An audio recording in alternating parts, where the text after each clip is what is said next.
What's good, party people? This is Voodoo in the Woods. I'm According to Woods, and he is former U of MMA champion Pius Inalalobo, better known as Voodoo Maximus. And this weekend live on ABC or ESPN Plus, it's none other than UFC Fight Night, Tsarukyan versus Gamrot, right? That's Armin Tsarukyan and Mateusz Gamrot. Yeah, and these two gents are two people that during the COVID era of UFC, seemingly every Saturday pay-per-views, or not just pay-per-views, but just events, they've risen, right? I mean, compared to a pre-2020 UFC, these two weren't even in the UFC, in the organization. Many of the people on this card weren't in this organization, right? And you've got two of them where they're headlining the card. Well, knock on wood, because weigh-ins are tomorrow, so things can get really squirrely. But again, a lot of the names that you're going to see here, you guys should be familiar with this because Voodoo and I have talked about him ad nauseum, right? Yes, indeed. Yes, indeed. As I scroll through the pages, that is the fight card. I see lots of familiar names, and starting off the night, are two of our famous people in Thermopolis and Frey. So this is looking to be a phenomenal card. It's good to see Armin and his opponent Gamrot get this fine opportunity to main event. There are other people who are worthy of main event this particular one, but I'm very interested in understanding why these two young fellas, why. But I believe they will be able to put on a phenomenal show. That will be why. And also the co-main event, Neil Magny and Shafkat. Our boy Shafkat's making his comeback. Looking forward to seeing him fight. He's gonna be phenomenal. We have Christos in the house. It's just a wonderful card, man. Nurmagomedov's in the house. Chris Curtis is back. Oh man. Yeah, come on, man. Action man. Somebody's about to get their ass whooped. Like Mark Henry's theme song. Mark Henry. Yeah. Somebody gonna get their ass hit. Somebody gonna get their ass. Yeah, no, 100%. Alex Ramirez, the good brother, is like AEW's forgotten door. No, I mean, honest to goodness, up until this past Wednesday's AEW Dynamite, right, where they had a couple pull aparts, and then the debut, the AEW debut of arguably one of my favorite wrestlers, but definitely he's the best wrestler in the world in Kazuchika Okada, the Rainmaker. This is looking kind of sketch, And in terms of flying the AEW banner, right? Punk is out. Danielson's out, right? So those are the top two people that, we wanted to see potentially against Kazuchika Okada. Because obviously the current IWGP champion, Switchblade Jay White, he's already spoken for. So, we're not doing that. You know what, though? I remember this same type scenario several years back in which the Outsiders, they left the WWE and then went over to WCW. First you saw them on a Monday, and then the very next day or something like that, you saw them at the other company. And Hulk Hogan was gone. All the major hitters left WWE. And then these youngsters stepped up, and Stone Cold Steve Austin and The Rock and Triple H. All these youngsters, they all stepped up. And then what do you know? They became megastars after that because they understood the void, and they were able to fill the void, and even they made it even better. So I'm hoping somebody from AEW will do the same. Fill that void of CM Punk and Daniel Bryanson, and make things happen and make themselves the next superstar. Yeah, absolutely. I mean, I'm I was excited. Yes, it would be better if you have a CM Punk, which It CM would be. Punk, yeah, CM Punk has wanted to do business with a lot of the New Japan guys. Same thing with Brian Danielson, the former uh, Daniel Bryan, right? Multi-time WWE champion. Um, it sucks and whatever. But the cool thing about it is the Hiroshi Tanahashi John Moxley match, right? You're talking about the ace of New Japan, right? And Hmm. Moxley, one of the three guys in the Shield, right? Yes, yes. A WWE champion in his own right. They're fighting for the interim AEW championship. So hopefully Tanahashi wins, and then we get a unification match when when Punk gets back and healed, and we finally get the Tanahashi versus CM Punk, you know, Hmm. deal, right? Hmm. Uh ooh, Alex Ramirez, I want your take first. I love this question, and there's no last wrestling question. We can do that here. We're all friends. We do both the Hmm. MMA and the pro wrestling stuff. So, last wrestling questions: who would you push as your guy? Um, I, Uh, Go well, for it. for me, a fellow by the name of Osprey. Ooh, Osprey, I like that. I like Osprey, ooh. and another dude that he went to the WWE. He's high flying. What's his name? Ricochet. Ricochet. Yep. Yes, Mm-hmm. Yep. I believe their performance can raise the bar into free flow because those two dudes are able to access free flow. And in fighting, it comes a point where everyone can hit flow state, and then flow state waters down everything that you see before you. But then recently, we see people who are becoming more complete. They're doing things such as the guy that just beat Glover, right? Oh He's yes. yeah, he's able to bring that classical traditional martial art and execute those things that you see in movies.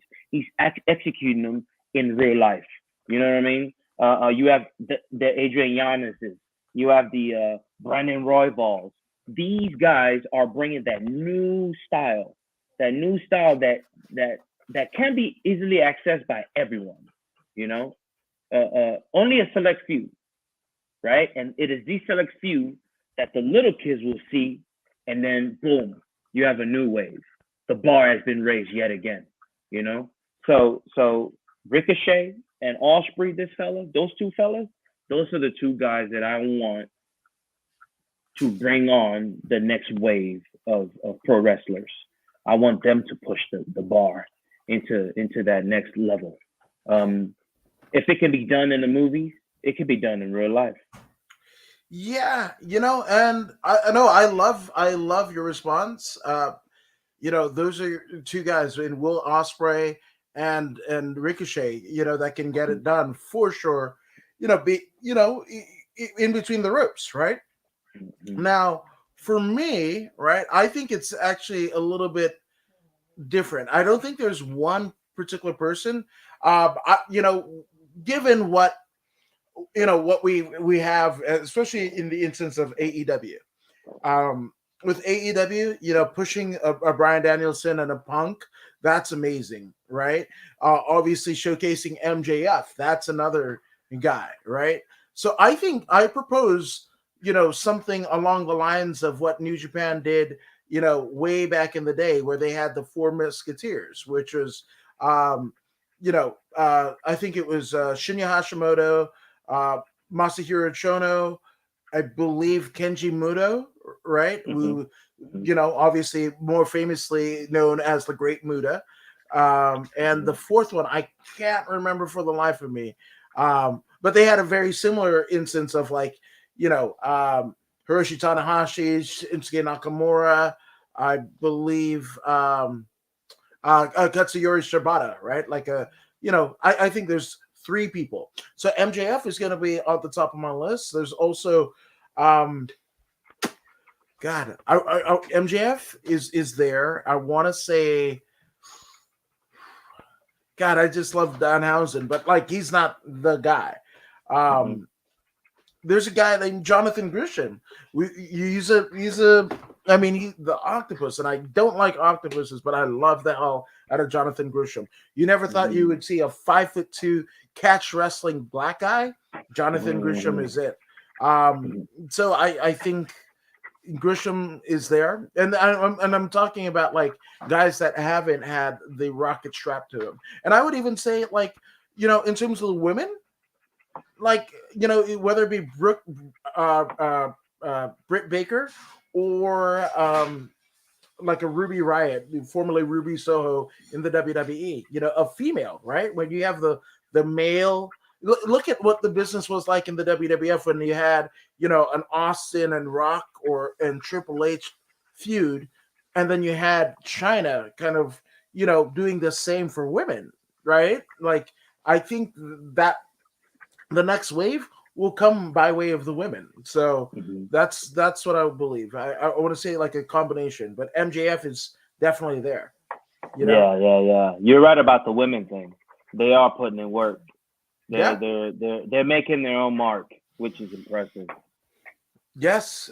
Now, you mentioned Brandon Raw Dog Royval. Alex Ramirez says, What's crazy about Brandon Royval was he was a fan of my MMA page and swore he was going to be in the UFC way back in 2010. And now look at him. The next generation of talent is wild.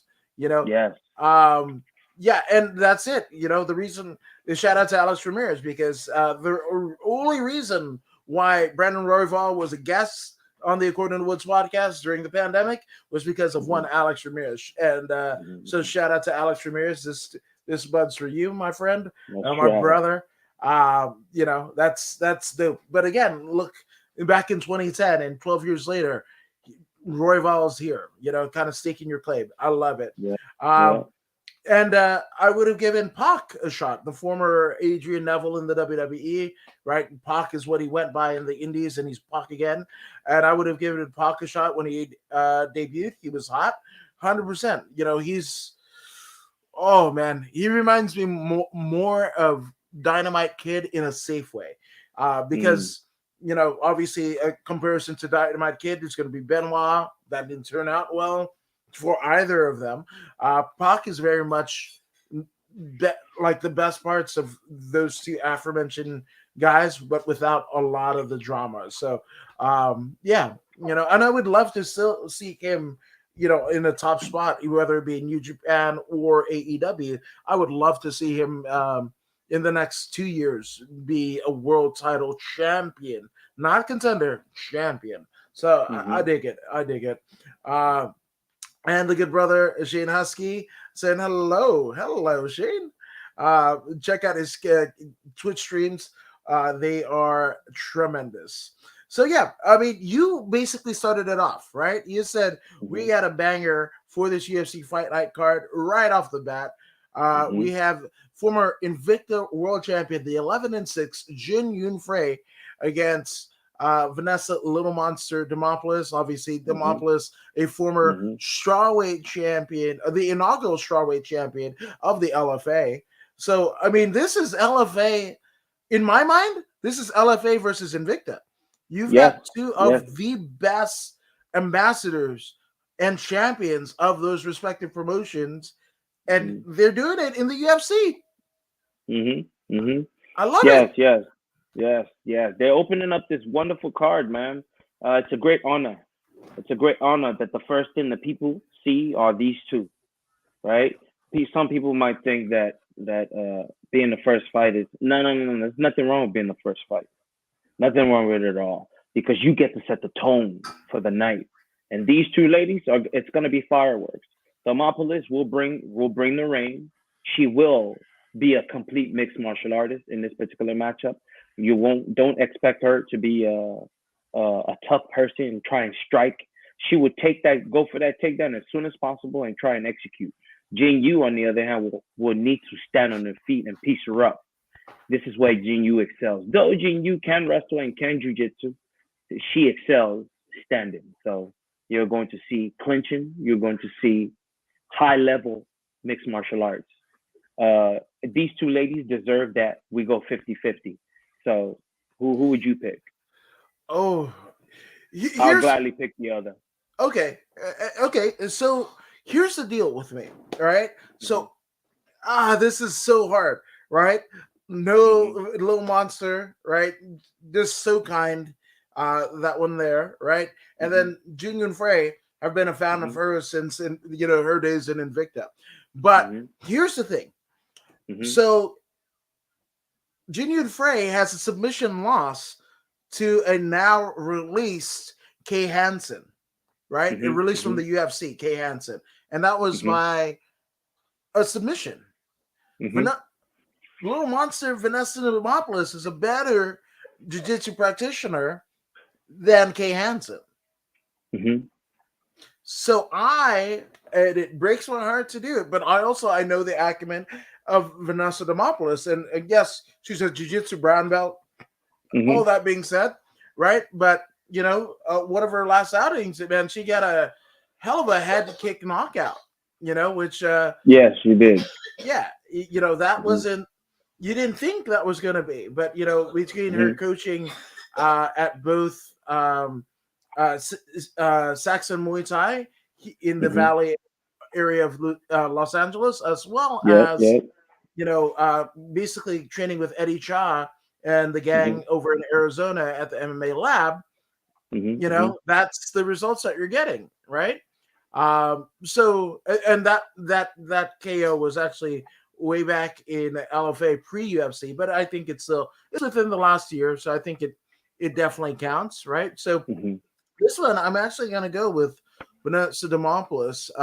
That works. Yeah, That works for me. Jin Yu and I were born on the same day, so I'll go Jin Yu, no problem. yeah, and I again, if I'm wrong, this is when I don't like I just admire both so much and what they've already done in their Yeah. respective careers and everything like Yeah. that. Um, and I definitely think Jin Yu needs to win more than Vanessa Demopoulos, right? Definitely. Yeah, Definitely. because And the best part about the best part about it is this is a 50-50 pick because mhm. they both deserve to win. So, you know, it's one of those one of us have to pick the other. You know what I mean? We can't both pick the same person on this one. They've both earned that status from us. So you Thermopolis and me Frey, no problem. It works perfectly. I love it. But again, Yeah. if you're really thinking about it, this is LFA versus Invicta, and I like that. Yes. It's a good If matchup. if it were me and this was like UFC for the video game, and you could create the titles and whatever, I'd have Yes. Genuine Frey walk out with the Invicta title and Vanessa Demopoulos walk out with the LFA title, because to me Hmm. that's what this is. This is championship caliber matchups right off the right out of the gate. Hmm. So I absolutely love it. But speaking That of will like be sick. crazy things right out of the gate, man, nothing's Yes. crazier than a boom. Well, we got that boom in Brian Hmm. Boom Kelleher. Hmm. 24-13 is Brian Kelleher. Literally, like, was with the promotion way back in the day. That promotion being the UFC. Hmm. As got out of the promotion, fought on the regional scene, and then fought his way back into the UFC. But when you're looking at it, man, he was like in the UFC. Actually, no, wait, I stand corrected. But even still, Bellator 95, where he faces Hmm. Jimmy Rivera. That was back in 2013, right? Yeah. CFFC, Cage Fury Fighting Championship. He's in here. Pinnacle FC, Ring of Combat, and then he makes his UFC debut on the undercard of the Jose Aldo Max Holloway card, UFC 212 in 2007, right? And he's maintained his status in the UFC since then. Yes, it's been peppered wins and losses and everything, but when you go Hunter Zur, Odie Osborne, John Lineker, Henan Barao, like Marlon Cheeto Vera, Cody Yeah. Stamen, Ricky Simone, like Kevin Kroom, Umar Nurmagomedov, like that's the whoo.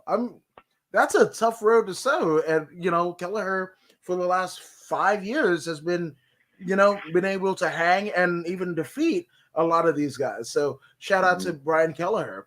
But Hmm. speaking of impressive dudes, we've got Mario Batista, which is 9-2. But man, in that 9-2 wins, he's he's just one of those guys. He's one of the can't miss prospects. When we're talking about obviously, a prospect in the future of a division of the sport, Mario Batista has got to be on this ever increasing list of who could lead a particular division or the UFC as a whole and MMA as a whole into the next generation.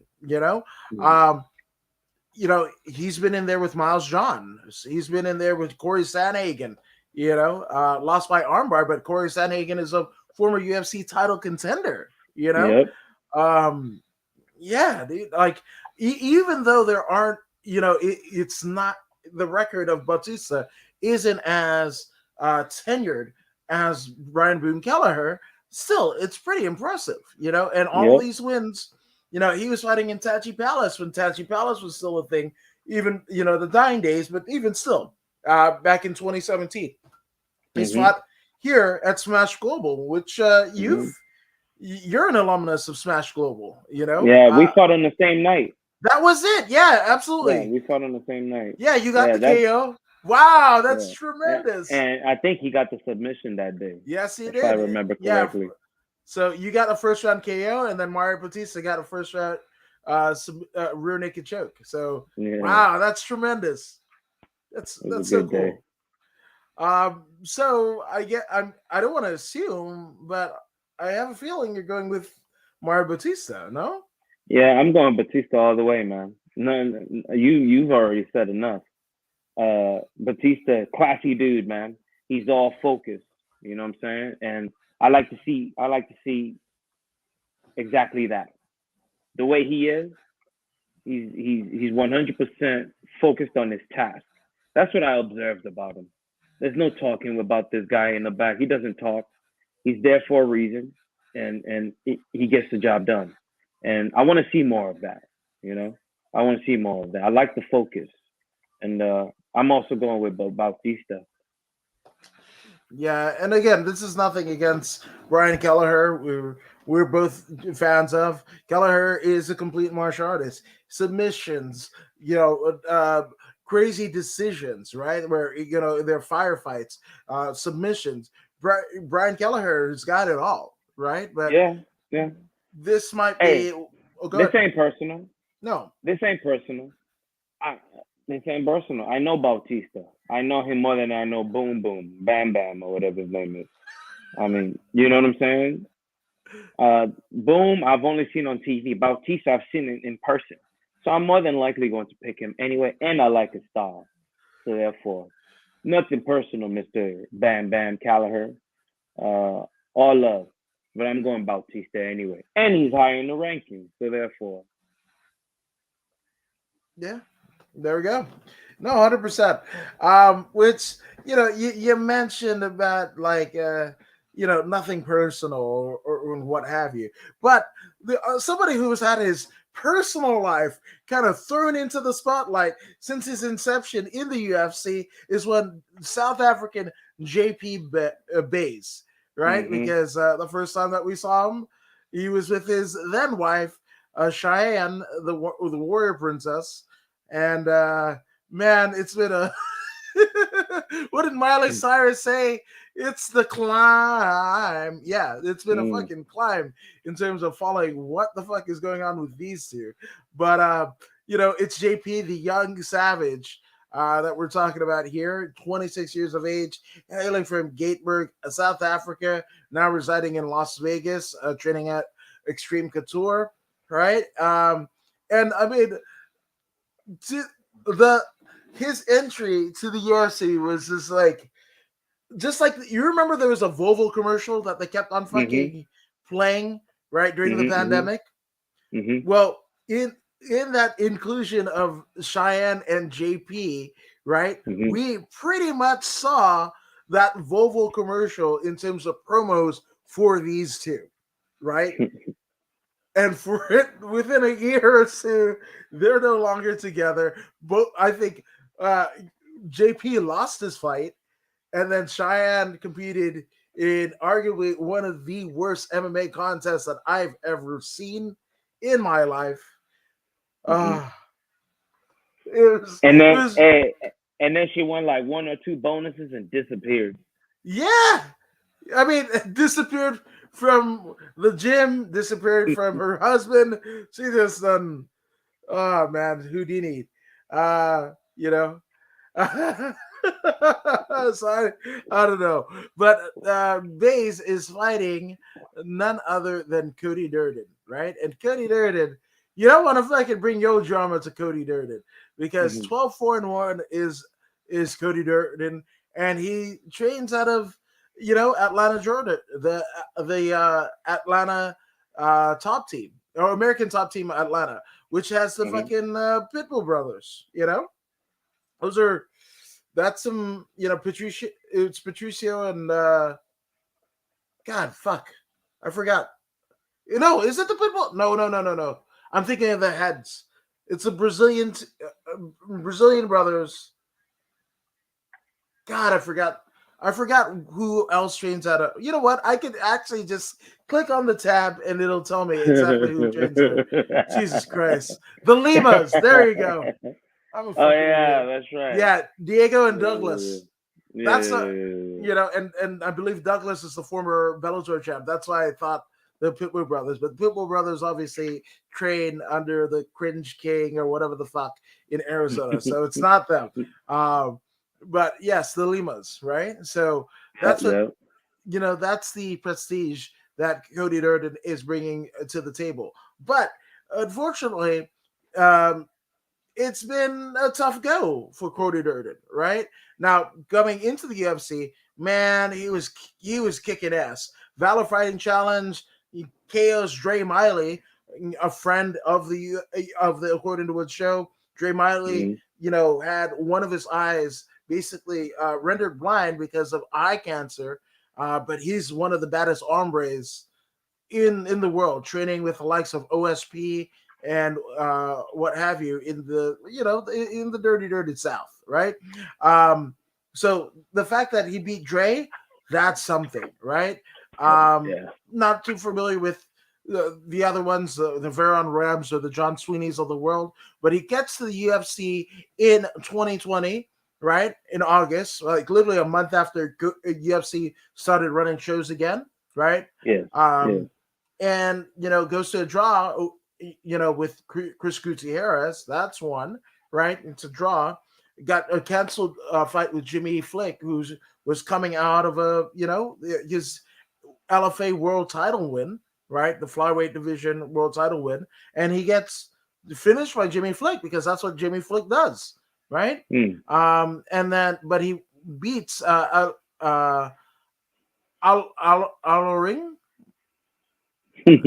Yeah, that's what I'm going with.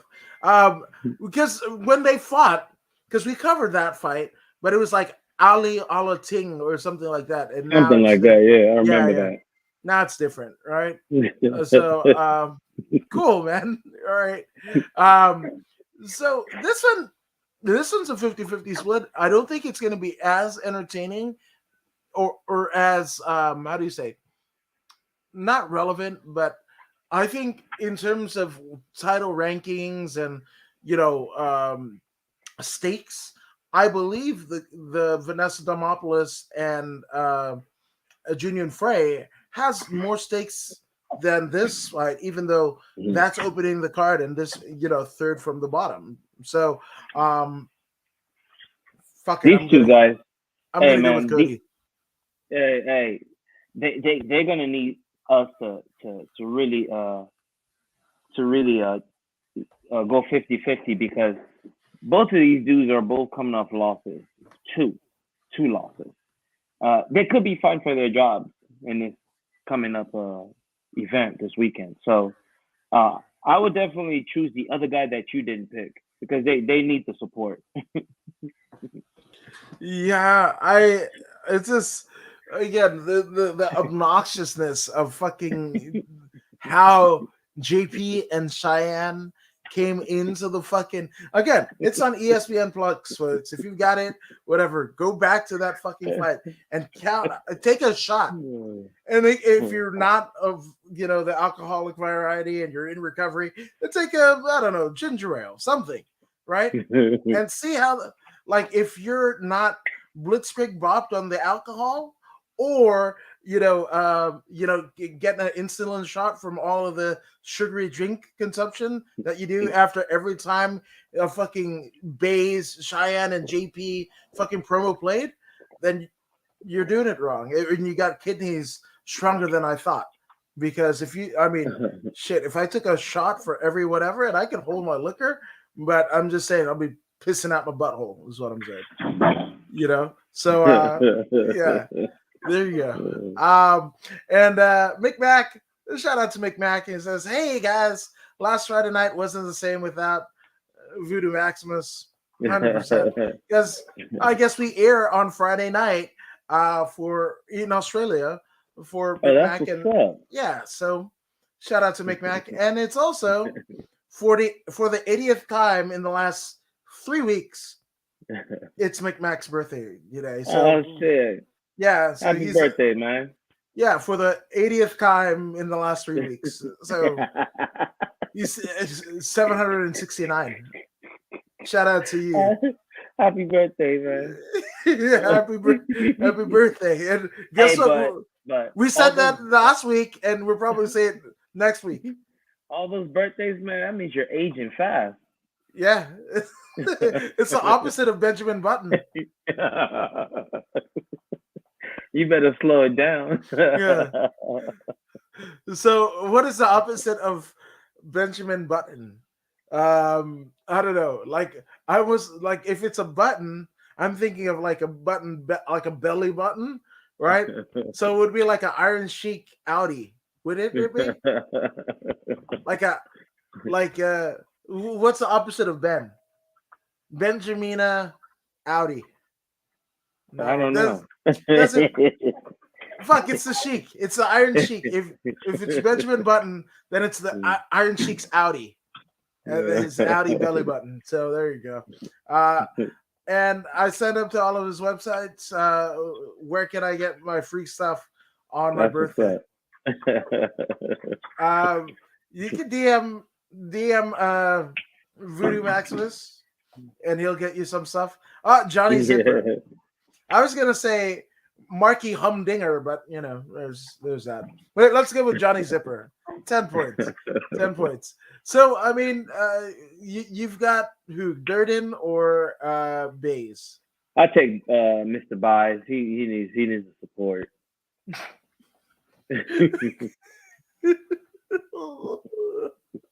I guess I'm going Durden. Fuck it. Yeah. He's been through a lot lately, man. He's been through a lot lately. Why does he just bays himself a new situation? Right? Money talks. I mean, That's you fight, I mean, theoretically speaking, right? Didn't his former wife, and I'm not trying to talk about their like relationship or anything like that, but she got like 2 fucking fight of the night bonuses, and you never saw her again. So I don't know, fight better is what I'm saying, JP. Down. Yeah, so get a fight. Hey man, that's another thing right there, man. In life, it's not that people don't know what to do. It's just that they don't have that down payment, so to speak.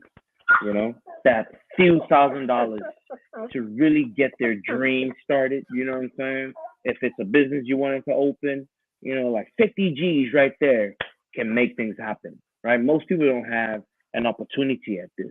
Now, this girl, who knows what she's been thinking in her mind? Now she's got $100,000 to work with. She's making moves.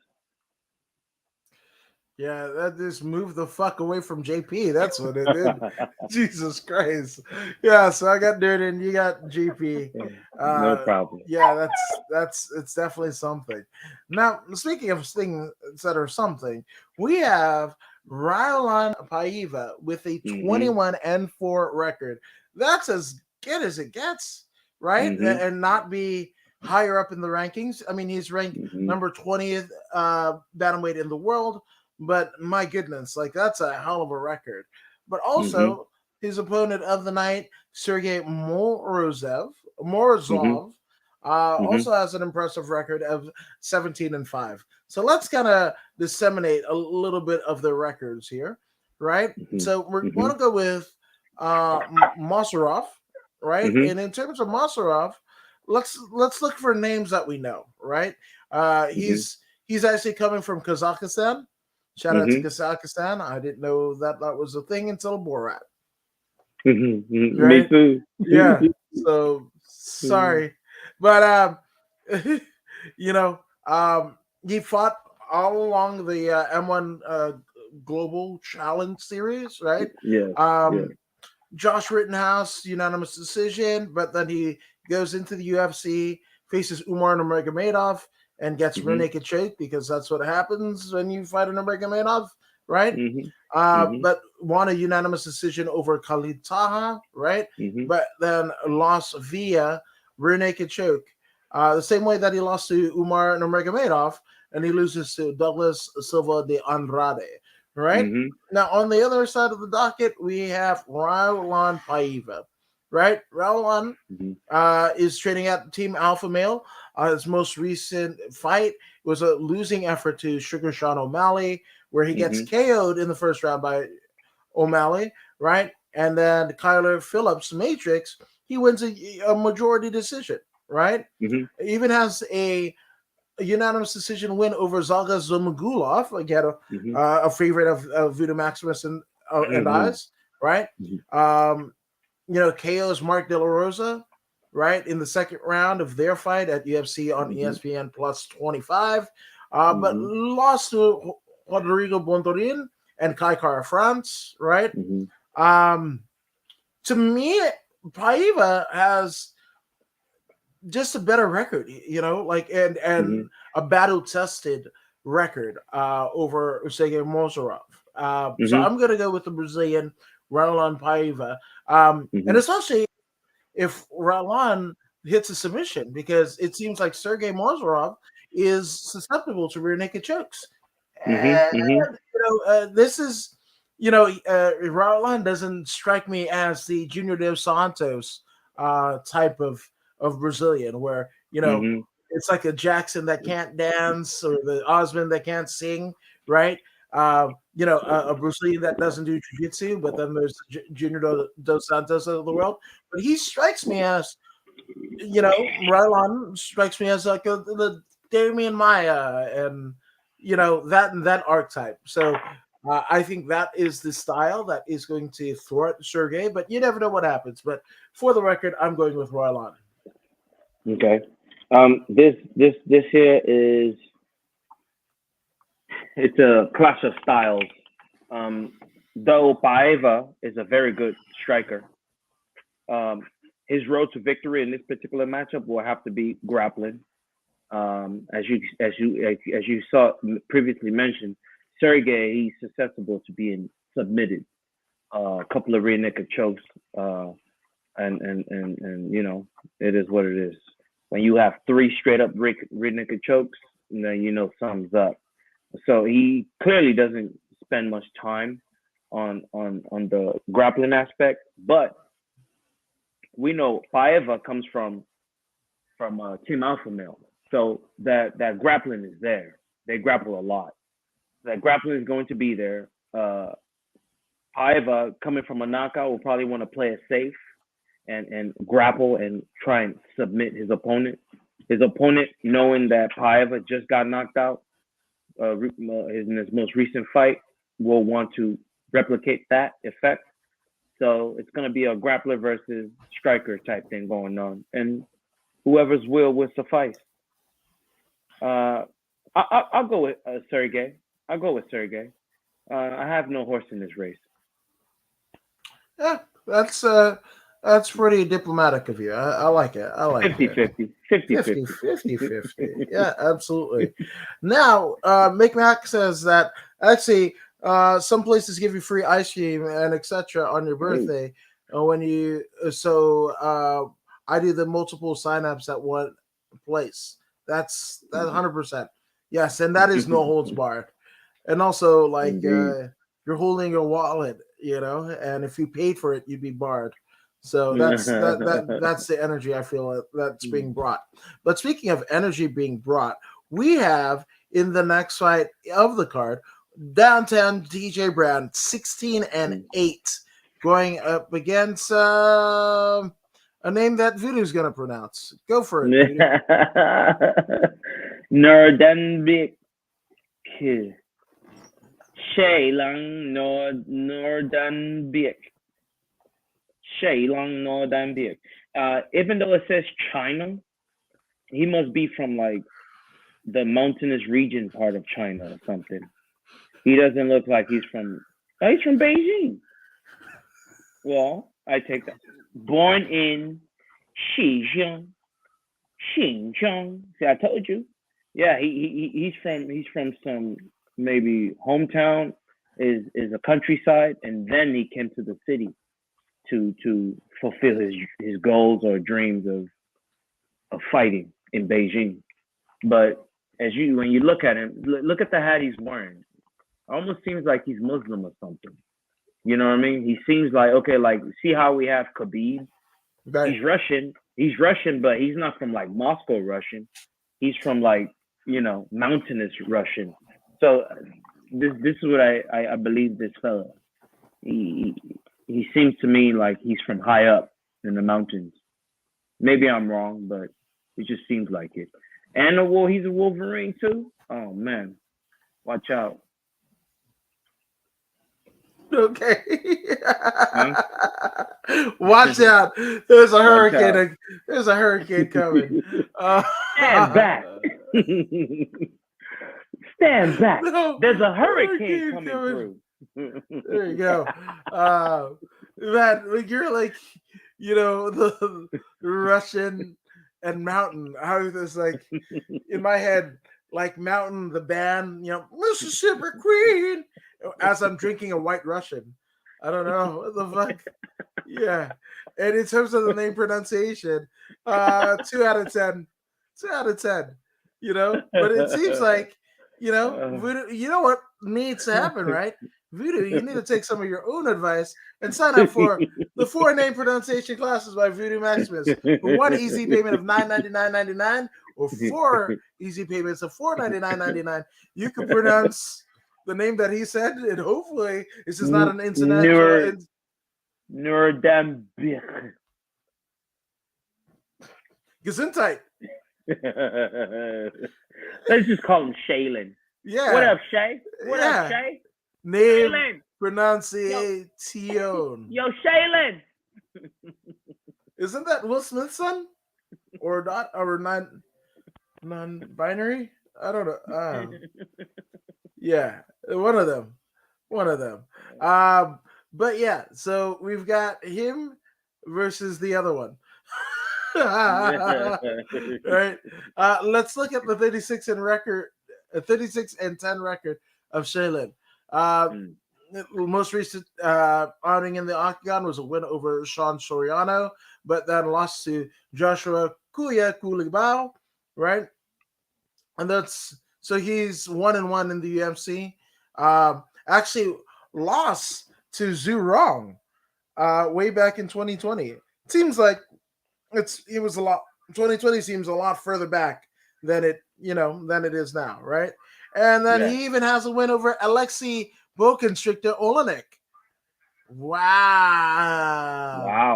Old man Olenek. Holy shit. How you get in there with him? It must be like the absolute. Wait, no, that's a different. Wow, there's 2 Alexei Oleneks in the fucking. I was like, what? Yeah, I was like, no, that doesn't look like that guy. Yeah, because the other dude looks like Nosferatu. And he's a heavyweight. I was like, what? Yeah, exactly. Like, yeah, I have no idea. But one thing that is sure for Shay, he fought a guy or a person named Biddy Isla. and it was custom rules, and Yeah, he beat him by armbar at a promotion called I Am Champion. that's right. That I sounds am like one of champion. those like fetish websites where you like you pick custom rules like, oh, I'm gonna fucking tickle you with the feather and whatever. Somebody drops a Custom rules. 50 in the chat, and you know, and you win by armbar. I don't know. There's some sketchiness, man. I want to figure out what the fuck is I Am Champion. Oh, damn, no. It's a champion kung fu. No. Wait. And the fight card, him versus Bidelia. Yeah. That was the only fight on the fucking card. So there's some skeptical Custom fucking rules. shit going Custom on, rules. and I'm not. Hey, I'm it's probably one of those dual type things, like my school versus your school, and then they meet on the platform somewhere, with the whole city around the platform watching, and then they go at it. Whoever wins. Custom rules, like ancient China rules. You know what I'm saying? It's probably one of them type things. I mean, yeah, that's a theory for sure. I believe they Yeah. were just fucking tickle fighting in front of a bunch of people. I don't know. Fuck. And McMahon says he picks the other one. And so let's go. Let's go with the other one. Who's the other Okay. one? He's downtown TJ Brown. 16 Yeah. and 8 is downtown TJ Brown. He trains out of Westside MMA. He's on a 2-fight winning streak, right? Against Kai Kamaka III, who's no longer in the UFC, crazy enough. Kai Yeah. Kamaka is over in Bellator, fought pretty recently for them, the Yep. fight in Hawaii. And then Charles Boston Strong Rosa. One was a split decision in the instance of Kamaka III, and Charles Rosa was a unanimous decision. But prior to that, losing to Jordan Griffin as well as Danny Travails, right? Any other notable names? Not really. All right. But I'm still gonna go with none other. Whoa, holy shit! He beat Darius Rucker. Oh no, that's Deontay Tucker. I want to believe that fucking TJ Brown beat the shit out of fucking Hootie from Hootie and the Blowfish, right? Because that dude's name is like Darius Rucker and shit like that. Like whatever the hell it to me it looked like fucking Darius Rucker. So I'm gonna believe that downtown TJ Brown has a fucking win over Hootie, 100%. Yes. Hey, I got fucking TJ Brown. I'm going Shaylin on this one, man. That experience is just too much. Look at all those fights, man. 36 wins. Yeah, but he could also be punch drunk like a motherfucker. Like, what's fucking Diego Sanchez's fucking win? I mean, like win ratio. And he trains with Team Alpha Male. Yes, he does. I love Team Alpha Male, right? They're one of the. But also, how many fucking rounds did they go up against Dominic Cruz? True. And but lost? Dominic Cruz, a world champion, man. Yeah, and he dances. It's not even death, fair. You love. It's not even fair, man. It's Dominic Cruz, bro. Even though I hate the way he does that dance, that wasted movement, I hate it. He's still a very, very top level, Hall of Fame fighter. Yeah, you know what it seems like to me? Dominic is following his widow's peak. And he's just like trying to catch the fucking. Have you ever seen a fucking dog chase its tail? That's Dominic Cruz chasing the fucking thing, and then like the damn coach is all like, "I guess it works, Dom." Like, whatever, And that's the way we got it, man. Which I know because Dominic Cruz is, obviously a patron of the Voodoo Maximus name pronunciation course, right? So I know you have multiple copies of Dominic Cruz's Dance of Death, right? Get that on your phone. There's an app for it, yes. And Big Mac says 70s music still better than the 80s. Oh man, you're tripping. Because all of the 80s motherfuckers all of the 70s motherfuckers, except for like ABBA, picked up a nice hefty payday, right? If you're like, Eric Clapton, Cream. The people that weren't dead, by the end of the 70s, they showed up in the 80s. Is what I'm saying. That's right. So and with Zeppelin or Kiss or Kiss took the fucking makeup off in the 80s. That didn't happen in the 70s. It didn't. Yeah, so I'm just there. You go. And are you allowed to spray green mist in their eyes? I don't know, but also, I mean, shitty judging is just as bad as green mist in the eyes. Right? Hey, shout out to Great Muda. Shout out to Tajiri. Shout out to fucking Kendo Nagasaki. Yeah, Kendo Nagasaki. Right. Yeah, that's right. World of Sport. And McMack says I'm going for Larry White. I mean, there you go. So Shay, what is it? Shay versus. I got Shaylin. Okay. I got Shaylin. And I got the other one. TJ Brown. TJ Brown. Yes. This is another fun one. We got the 4-1 Carlos Olberg going against Stefan Nunchukwi, who's 6'2". Right. Yes. See, right. I took fucking Voodoo Maximus name pronunciation class. And look at me. I could be all I can be when I READ. Motherfuckers. Motherfuckers. That's right. Who said that? One Brazilian? Oh, Figgy. Motherfucker. Yeah, man. I got Brandon that. Moreno, you cried, baby. You motherfucker. What is Figgy fighting again? I don't know, I want Figgy in my life, But let's go with Olberg, right? Olberg is a city kickboxing guy. He's a former double champ of Ring King, right? 2-division champ of Ring King. Or King in the Ring. Because King of the Ring was fucking trademarked by the WWE. So you go King in the Ring. So what if you're not? So if the you're gonna be right outside of it, King, right outside the ring. You know what? Fuck it.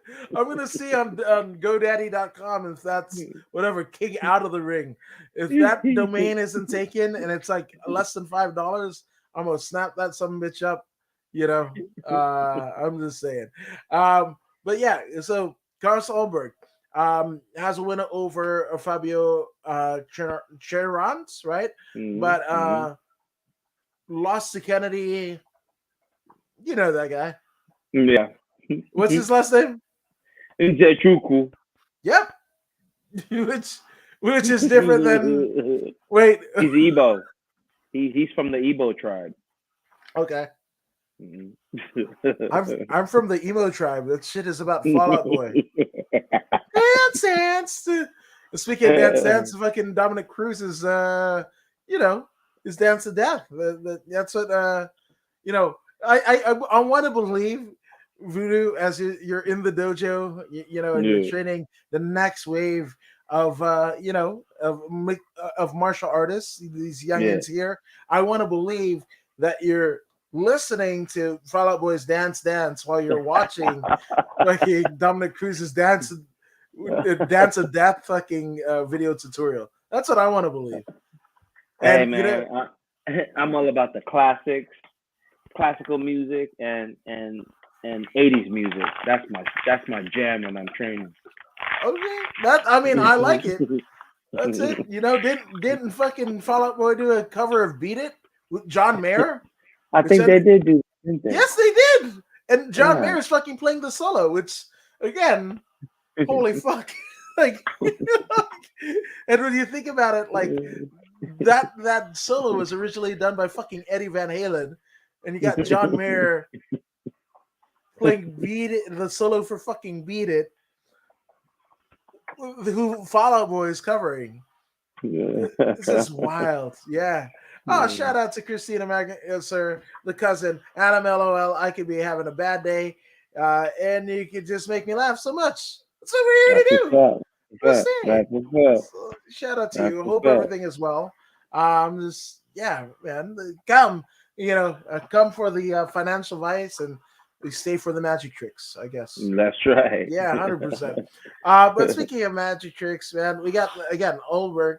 who thought he was done with the unpronounceable names, right? He got KO'd by fucking Kennedy, and then he might be on the route of fucking getting KO'd by Tafon.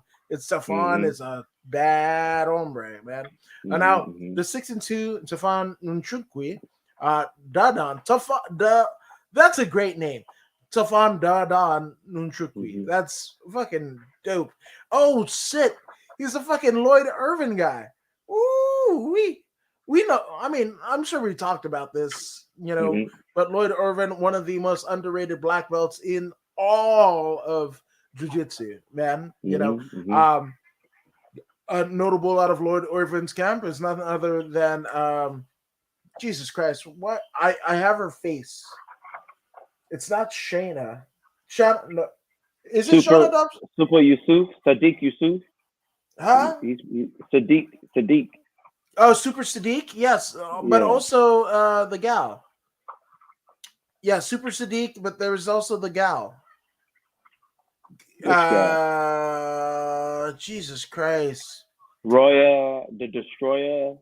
No, Darvishian. No, it's she's a girl. She's a girl. It's not Shanna Dobson. It's the other one.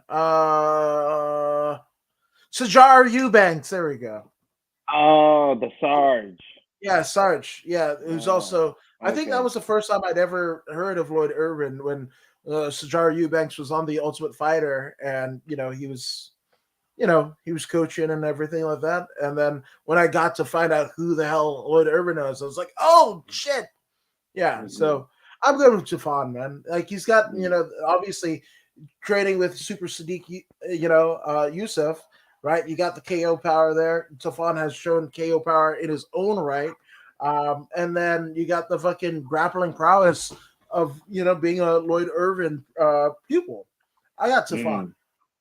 Just saying. Yeah, this is a very good pick. Tafon is a very good pick. But one problem that Tafon is going to have is that length.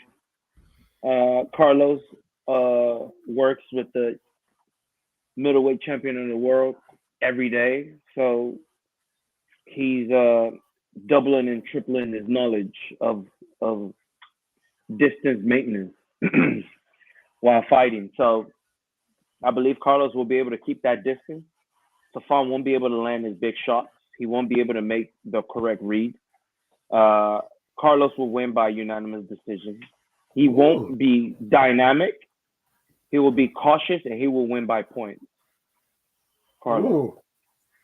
Wow. Okay. I like it. That's. That's a 50-50 split pick here. Now, McMack says Voodoo's beard looks more gray this week. Any reason why? I don't know. We've been doing a lot of track and field lately, so maybe I've been stressed out. Wow, like the fucking 21 Pilots. They're stressed out. I hate that song. It's goofy. All right. Takeo Powell says, "Hey guys, I'm back. So are we. Miss you guys. I miss you too. I'm just saying. What's up, man? Yeah, we're gonna do more of these. I mean, it's the summer, so things are getting back in the swing of things. So we're gonna be doing this as consistent as we did pre our little bit of a hiatus. So we're back, folks. We're back, and we'll just appreciate the love that everyone has given us. They're like, ah, shit, like we missed you. I was like, okay, fuck yes, I missed this guy. He didn't have to miss me. Nobody really misses me. But yeah, this is why we do this, And I've been working 100%. Shout out to your work. Like, get that shit. Hell yes. It's a cold winter here versus a cruel summer, right? Yeah. Cruel summer. Great song. Yeah. Which is a part of the 80s, not the fucking 70s, McMack. So I'm just saying. I'm just saying. Even the one-hit wonders fucking still fucking bump. So I'm just saying. That's right. Oh, shit. This right here, this could be fucking fight of the night. We're starting out the fucking main card with an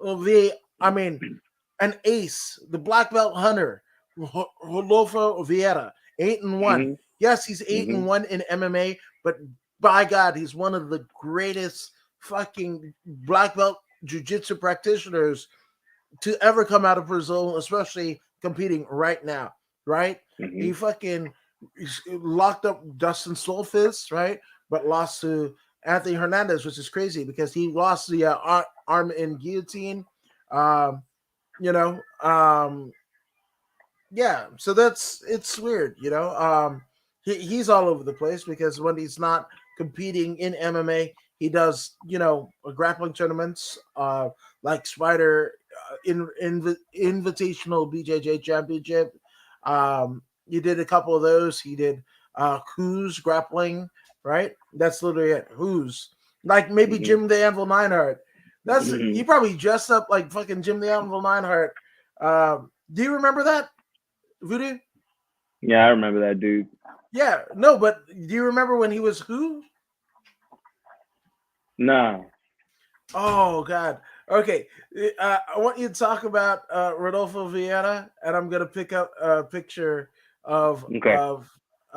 who. So Rodolfo, the black belt hunter, he seems to be a decent jujitsu artist because when you look at his record, primarily they're all mostly professional grappling matches.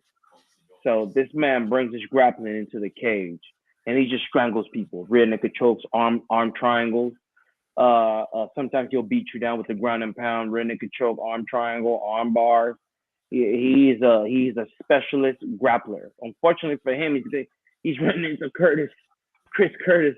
Chris Curtis has been in the game for a very long time, very long time. We got Chris Curtis and Rodolfo open up this main card, 28 wins, 8 losses. So Chris has seen it all.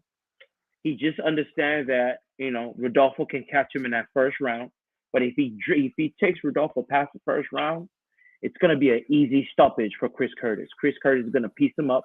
He's going to try and shoot. Curtis is going to shut it down. I don't see anywhere that Rodolfo will be able to beat Chris Curtis. It's one thing to do jiu-jitsu. It's another thing to do combat jiu-jitsu. And this is going to look a whole lot like combat jiu-jitsu with Chris Curtis sleeping Vieira no later than the second round.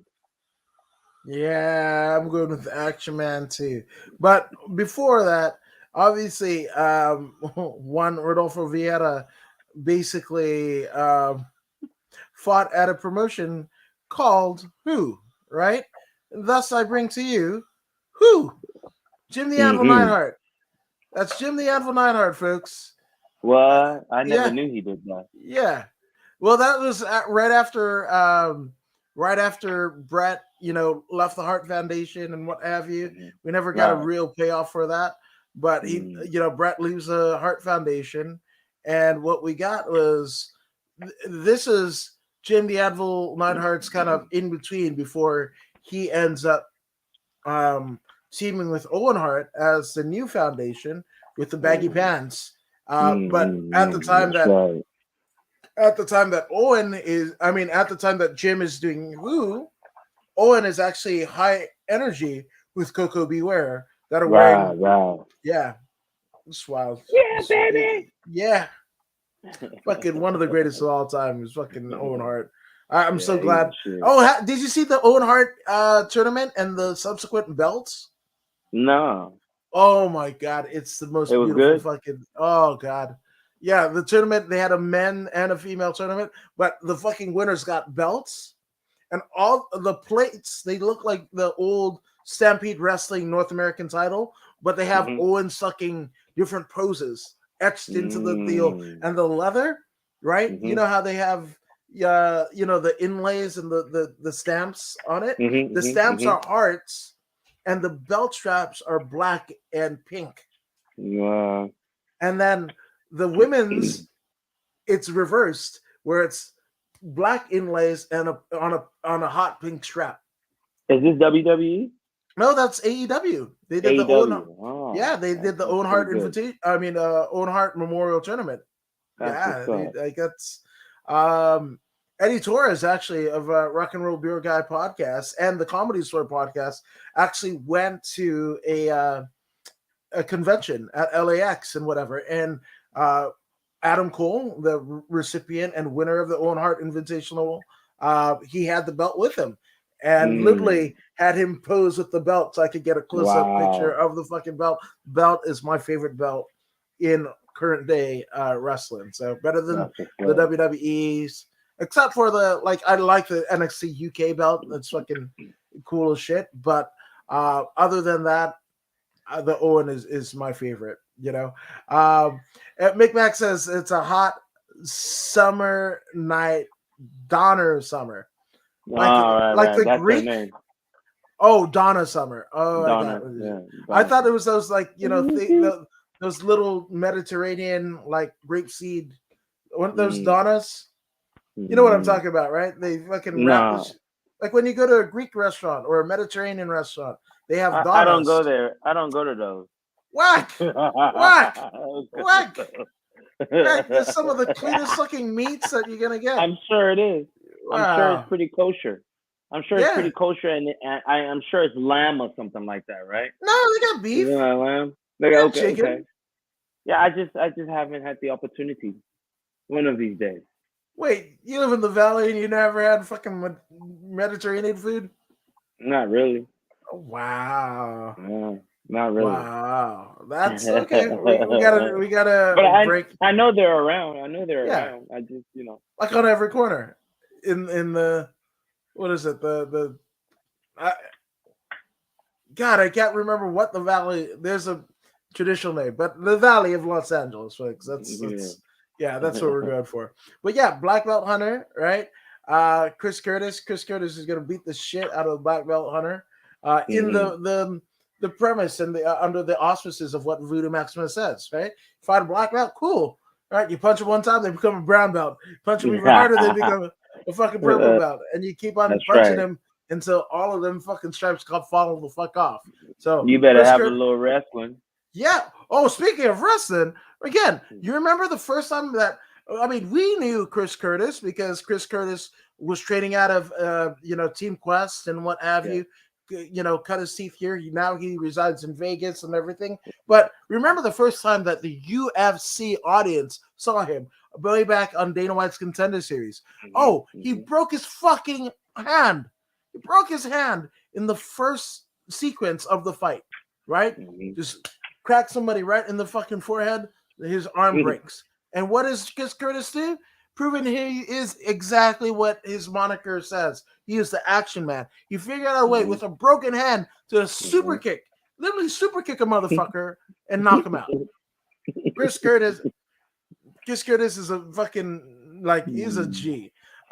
Yes, he So is. I'm going fucking Chris Curtis, man. Like I'm not that's mad at it. and it's not just I'm home not team. mad at it. It's not just home team. It's He's like badass. he's badass. He's You know, badass. yeah. So, but also home team. So I'm going with Yeah. the Chris Curtis. Yeah, yeah, yeah. Like again, that was the fight with Sean Laley, where hmm he breaks his hand in the first round, right? Like 30 seconds into the fight, and then basically by the third round, he sticks in with a broken hand a whole second round, and then a hmm minute 37, he fucking hook kick or super kick. It's a fucking super kick. That's what that shit was. And then he fucking TKO'd him. So one of the greatest shits I've ever seen. And still doesn't Yeah. get into the UFC after that. He's at Fight Night 9, PFL, and everything like that. And he does the PFL tournament, the fucking 2019 tournament, right? And then at Fight Night, he fought, somebody that you name, Team Smashy Smash. He's one Darren Smith Jr., who also Yeah. fought on a card with you, that fateful card of the Smash Global. Right, Darren Yes. Smith Yes. Jr. was actually the headline of that, right? Yeah. Yeah. Yeah. Yeah. So yeah, I'm going fucking Chris Curtis. That's all I got. Right? Yes. Yeah. No arguments there. No arguments. Unanimous decision. I, Unanimous I pick. would even. I'm Chris gonna say Curtis. late KO third round. Okay. Either way, he's gonna get his ass whooped. This Rodrigo fella, Yeah, Rodolfo. yeah. And McMax says, "You mean Slovakia?" Mhm. I could mean that, I guess. And they have chicken and lamb with garlic sauce. That's it. Ooh, But I think that sounds good. yeah, over here they just call it Mediterranean food. Then you just get all Mhm. of it, you know. But speaking of all of it, man, we got Umar Nurmagomedov, right? That's carrying every. Hey. Enough Oh, said. what? Enough said, bro. Enough said. Nate Yeah, Maness, Umar. We're going with Umar. yeah. Fucking unanimous decision. Do you say unanimous decision or is it submission? I say he stops him in the third round.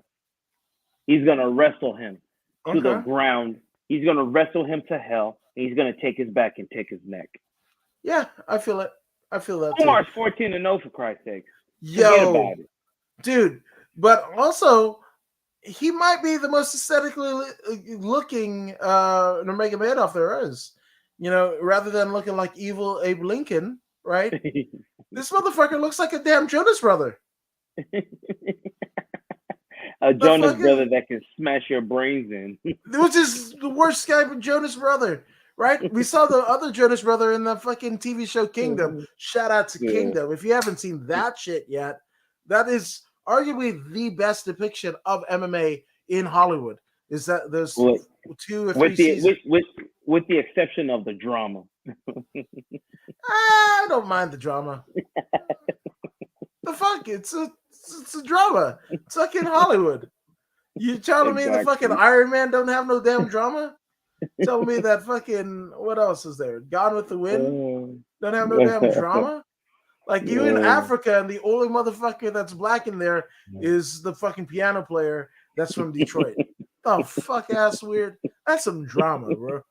Like you fucking singing and dancing with a small ass Shirley Temple. That's fucking drama, bro. Like Jesus Christ, you know.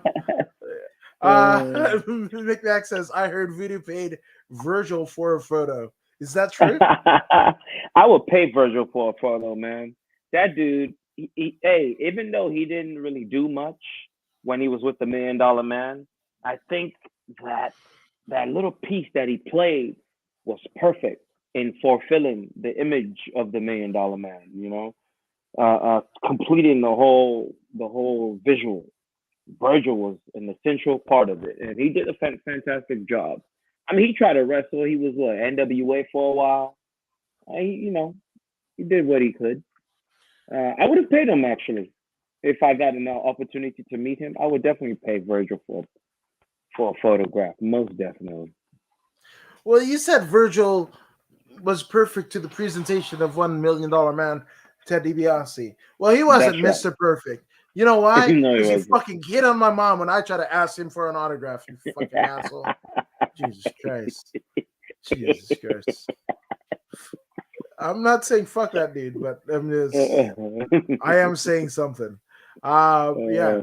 Now we have up in the card, we got Thiago Moises, 15-6, right? Going up Mhm. against our dude, Christos the Spartan Giagos, right? And Yeah. Christos, I mean, Christos is one of my first interviews, man. Like he's been so kind to me over the years.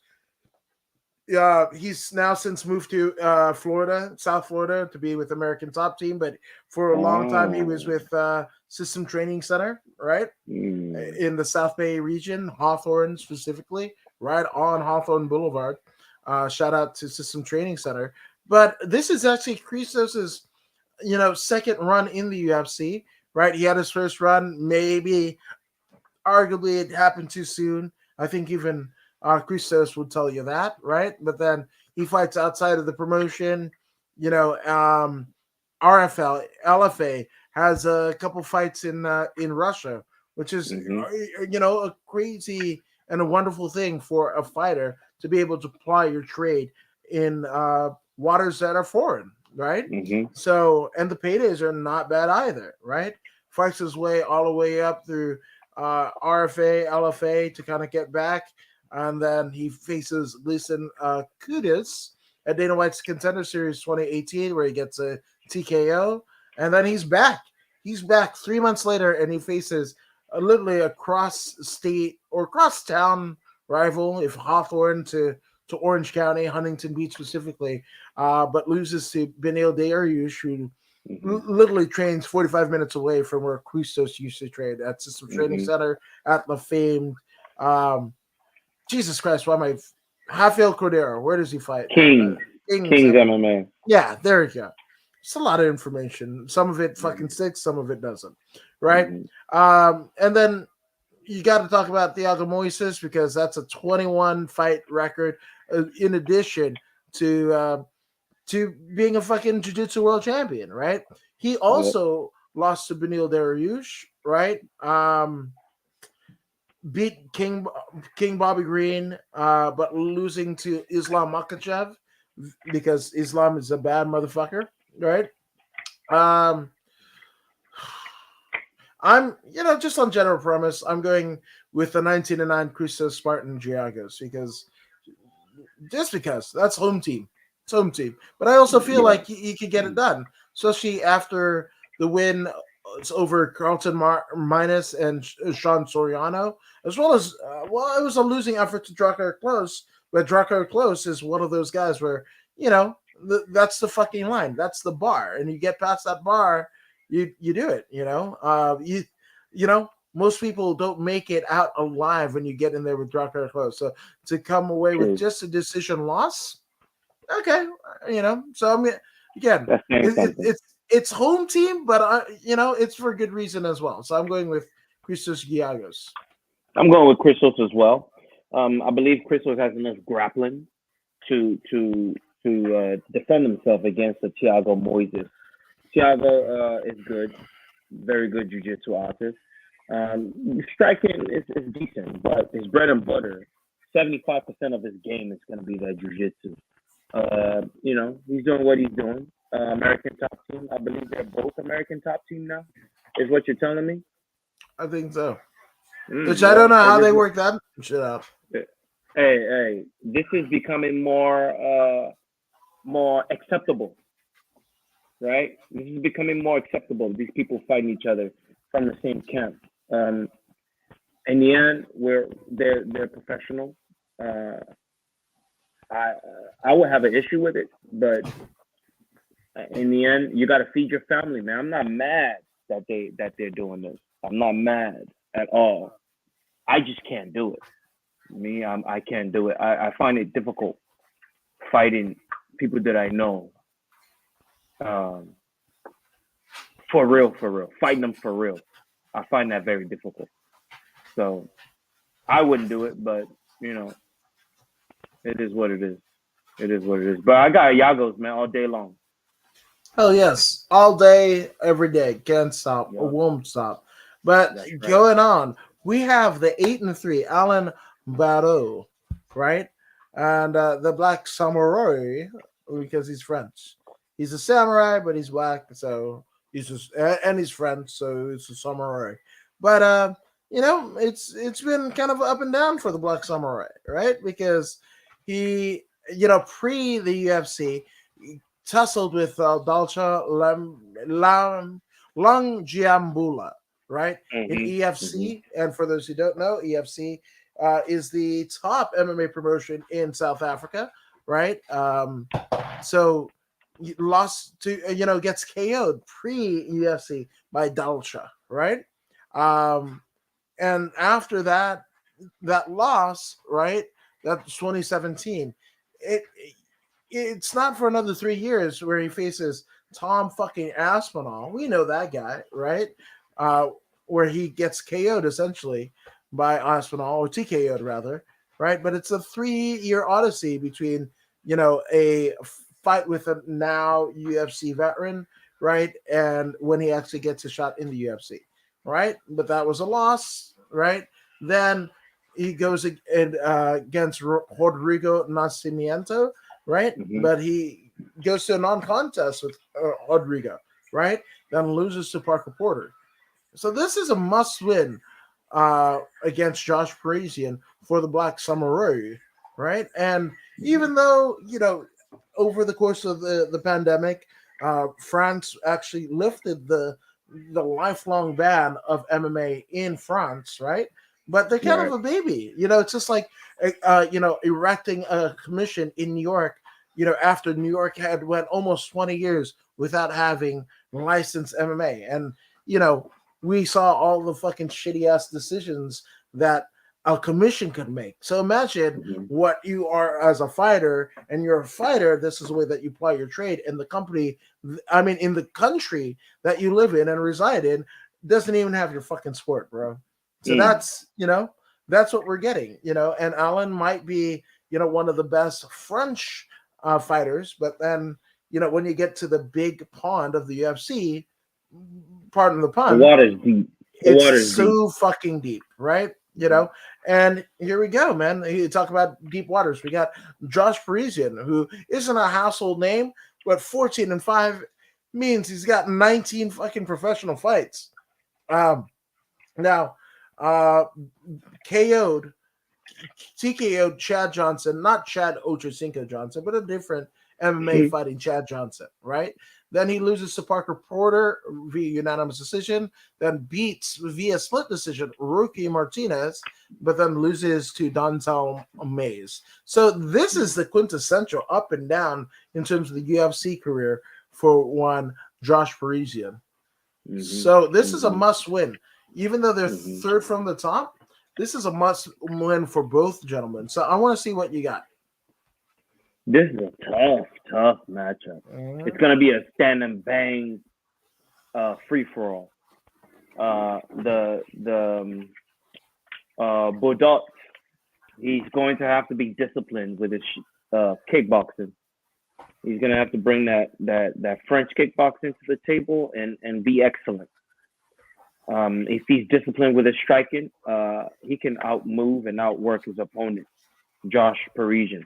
Parisian will bring the MMA striking, that heavy-handed, want to knock your head off your shoulder, but I don't believe it will be crisp and clean as that French kickboxing. So if he can stay disciplined and clean with his striking, he should be able to walk right through Josh Parisian, even if it's by split decision. He will clearly be the winner, but he has to remain smooth. Yeah, got to be like Santana in his fucking hit on the Supernatural record, right? Singing with Rob Thomas about "Cause you're so smooth." Yeah, 100%. Speaking of smooth, wasn't Virgil a leader of the NWO once? Maybe for a day, could have happened. And he reckons a double KO. Yeah, it could happen too. That could happen.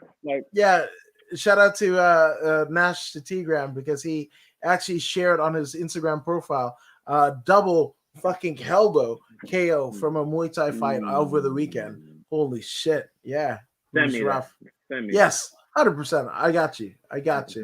Now we are at, actually, that night where Ronda Rousey got knocked out, it was the first time it was actually banned. All cage. They actually banned all cage fighting up until then, and that was in the city of Melbourne, Australia. What? Wow, Ronda the fucking pioneer. Ronda and Ali. So when Ronda got knocked out, that's when they opened the gates. Is that what you're saying? Ooh, shade. Ooh, was that what happened? Like anybody can do it. Everybody, we thought people get killed in here. Oh, she can do it. Oh, that's pretty fucked up. Damn it, Australia. Is this the Holly Holmes knockout? Or... Yeah, of course. That's right. It's Australia, Melbourne. Right. Yeah, that's right. Wow, she opened it up with she christened it with a KO, head kick KO. Oh, the fucking shitty. Shout out to Ronda. Yeah, shout out to Ronda Rousey. Shitty ass takedowns too, man. You remember that? Or she fucking into the cage? Shout out to Ronda. But no, Ronda's, Ronda is a pioneer. She's a legend. She's a UFC Hall of Famer. And so shout out to Ronda Rousey, because I don't know if there's certain both male and female fighters that, basically were like, Ronda's our girl. I'm gonna start taking up that sport, whether it be judo or MMA it's specifically. So shout out Yeah. to Ronda for influencing people in a positive way. Most deaf. Most deaf. Most deaf. Most def. But now we're at the co-main events of the evening. We have the one and only 26-8 Neil Magny against Shavkat Rakhmonov.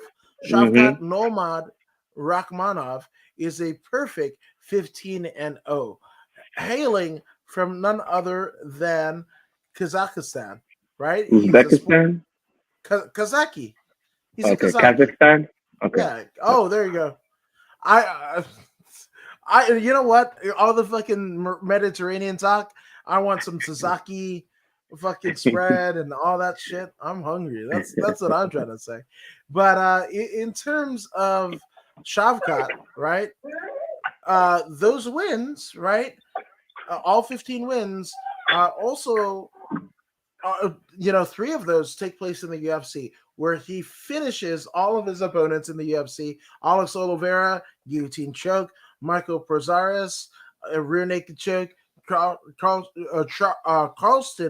Harris, spinning hook kick to ground strikes. Mm. Jesus Christ, he's just a fucking killer, that guy. But Neil Magny, one of the slickest jiu-jitsu practitioners in the UFC and all of MMA, is the Haitian sensation. But also in recent, we know him as the damn jiu-jitsu practitioner. But Magny, especially, like he's been able to show some of his striking prowess to the Yes, extent he has. where, they say that you can't teach an old dog new tricks, right? Oh God, Magny's only 34. Jesus, he Yeah. looks about All 44. that experience. Yeah. Yeah, he looks about 44. All that experience. Yeah, so oh, who you got? Because I know you like Oh Shavkat, but you respect Neil Magny. man. Oh yeah, man. I respect Neil Magny so much, man. 26 fights, 8 losses, man. Neil Magny has seen everything, man. Hey, the Haitian sensation and all that, you know what I'm saying? Neil Magny is the guy, man. He's the guy. But unfortunately for him, he's gonna be stepping into the octagon against Shavkat Rakhmonov. Shavkat is undefeated, like you've mentioned. He's only lost to one man twice, and that was way back when he was younger. He has since learned from that experience as an amateur. His opening match in his amateur career was the same guy, and his very last match was the same guy. But since then, he's never lost. 15 fights later, he's yet to lose, and he's whooping ass left and right, up and down. Left and right, up and down. There's no way I'm picking Neil Magny to beat this guy. Neil Magny is not. He's not the one. He's not the one for this. I don't believe he can win this one. I just don't believe it. I just don't believe it. Shavkat's gonna put tips on him. You understand? Shavkat's gonna stand. He's gonna be precise with his striking. Neil Magny will be good. Neil Magny will try and go on to the next thing. He will be prepared. Neil Magny will be prepared. He will now try and grapple and clinch, but the Russian will be ready there too. The Russian will separate and go right back to his striking. He would try and double leg and take him to the ground. That won't work either because the Russian is ready. He knows all of this. The Kazakhstanian is ready. He knows all of this, and he is ready for everything Neil Magny could possibly bring to the table. Everything that Neil Magny does really good, he does better. That's what's unfortunate for Neil Magny, and this is why I'm picking the Russian Shavkat. And I don't know if he stops Magny, but I do know he beats Magny. Yeah, that's possible. You know what? Yeah, I want to just on general promise. I'm gonna go with Magny, and it's gonna be But I think you're gonna win this one. So, and Magny deserves it. Magny deserves you picking him. He deserves that. Yes. So nothing wrong with that. Yeah, and UFC was actually banned in the state of Melbourne prior to that. But even still, a little bit of heat. Says Ronda Rousey's a mid-carder. She's not cashing mid-carder paychecks, is what I'm saying. No, she's not. And she's a mid-carder on the microphone. So that's Okay, facts. that makes That's sense. that's fucking That facts. makes sense. Because So hey, 'cause she was catching those funds by the truckload. yeah, dude. I mean, the last couple of Ronda Rousey promos, like I've gone back, I'm like, is it as bad as I think it is? And then I look back to fucking Tito Ortiz's fucking crushing juice boxes and everything. And unfortunately, Ronda's, I mean, kind of, she's getting there. She's getting there. Um, but speaking of places to get, we are at the main events of the evening. We have Mateusz Gamrot, who's 20-1. He is a former champion of another promotion in Poland, right? KSW, he's been there. Fucking grappled Gary Tonin of the Donner Hair Death Squad, right? And Mhm. that was at the American or the Abu Dhabi. It's the ADCC. I'm not even gonna try to fucking spell out the acronyms, but it's definitely Abu Dhabi for sure. But he loses to Gary Tonin. There's not much of a there's not much to be ashamed about because Gary Tonin is one of the best ever. All right. And Mateusz is on a 3-fight win streak. Those wins are against Hot Sauce Holtzman, where he TKOs him, Little Heathen Jeremy Stevens, where he finishes him via Kimura, Diego Fiera, a submission to strikes, right? And now he's in there with Arman Tsarukyan, the Mhm. Armenian, Russian Armenian. Mhm. Now, let's look at Tsarukyan's 18-2.